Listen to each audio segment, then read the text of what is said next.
जय हिंद साथियों। दिल्ली पुलिस महासंघ की तरफ से दशहरे की, नवरात्रि की और भारतीय क्रिकेट टीम की बहुत बड़ी सफलता के लिए आप सबको बधाई।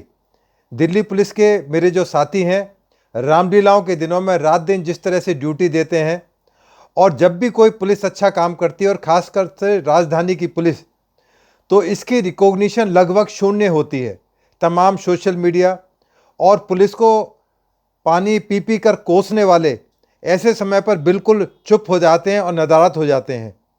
अभी हाल ही के अंदर एक बहुत बड़ा चर्चा का विषय था चैतन्यानंद सरस्वती एलियास पार्थ सारथी, जिनको दिल्ली पुलिस ने लगभग 2 महीने की चेज के बाद में, भाग दौड़ के बाद में आगरा के फर्स्ट होटल से गिरफ्तार किया।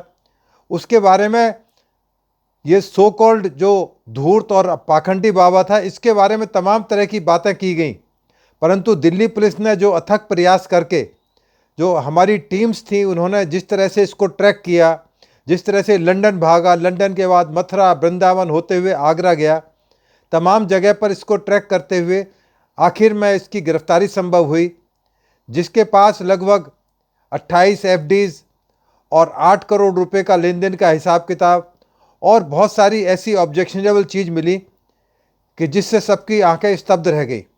हालांकि दिल्ली पुलिस ने इससे पहले सो कॉल्ड धूर्त बाबा आसाराम को भी गिरफ्तार किया था, जो भी राजस्थान की जेल के अंदर बंद है।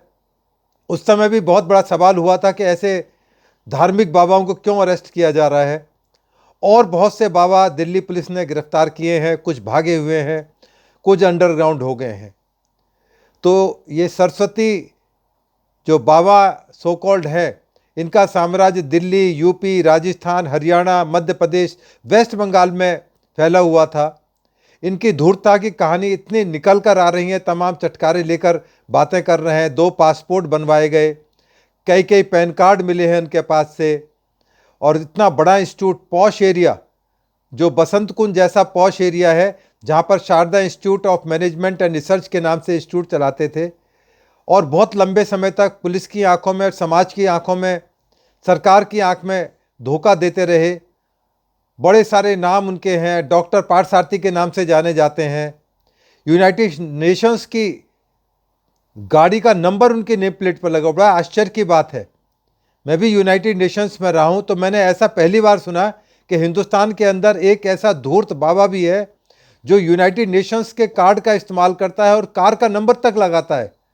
तो धूर्तता की एक पूरी हाइट से भी ऊपर जाकर कह सकते हैं कि ये कोई सीमा नहीं थी। इससे पूर्व भी 5 क्रिमिनल केसेस थे। अपने आप को जहाँ भी प्रोजेक्ट करना होता था, प्राइम मिनिस्टर का स्टाफ बताता था। तो ऐसे धूर्त बाबाओं की कहानियाँ तमाम हिंदुस्तान और दिल्ली देख रही है, परंतु इसको अरेस्ट करने के पीछे, इसका पुलिस रिमांड लेने के लिए, इसको लंबे समय तक जेल में रखने के लिए पुलिस ने जो अथक प्रयास किए हैं, कार्रवाई की गई हैं, उसके बारे में न केवल social media, main stream media और तमाम जितने भी समाज के अंग हैं बिल्कुल चुप हैं, क्योंकि दिल्ली पुलिस ने एक बेहतर काम किया है, इसके बारे में उनके पास कोई शब्द है ही नहीं। इसलिए जिस तरह से छांगुर बाबा और तमाम तरह के, मुस्लिमों के अंदर भी इस तरह के बाबा छिपे बैठे हैं, तो इस तरह के जो बाबा और धूर्त किस्म के जो चाहे मौलाना हैं, उनके बारे में जब तक देश के नागरिक और समाज के पढ़ा लिखा तबका अलर्ट नहीं होगा, तब तक इस तरह के बाबा समाज के अंदर पलते रहेंगे, लोगों की आंखों में धूल झोंकते रहेंगे, बहन बेटियां और समाज और आर्थिक जो अपराध है उसमें वो लिप्त रहेंगे। इसलिए ज़रूरत है कि अपने आसपास जो इस तरह के बाबा हैं, वहाँ उनको पहचाने कि किस तरह के बाबा हैं। आईटीओ पर जहाँ मेरा ऑफिस है, उसके पास ही एक ओल्ड फिरोज शाह कोटला किला है। वहाँ पर बृहस्पतिवार को देखें, अंधविश्वास की एक हद सीमा पार कर गए हैं। लाखों की तादाद में वो जो मजार पर लोग आते हैं, कोई बच्चा लेने के लिए आ रहा, कोई केस जीतने के लिए आ रहा, कोई नौकरी प्राप्त करने के लिए आया। अंधविश्वास की हद है। हालांकि वो मजार मुस्लिम समुदाय को बिलोंग करता है, परंतु ऐसे अंध भक्त और अंधविश्वासी भी हैं। मैं देखता हूं कि यहाँ हिंदू औरतें, लड़कियां, यंग लड़कियां इन झाड़ फूस वाले बाबाओं के पास, मजारों के पास जाती हैं।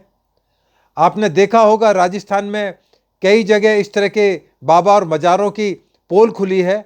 तो इस तरह बाबाओं की और जो इस तरह के मज़ार धूर्त लोगों की, चाहे किसी भी धर्म में हो, चाहे क्रिश्चियनिटी में हो, हिंदू हो, मुस्लिम हो, उनकी पोल खोलनी चाहिए।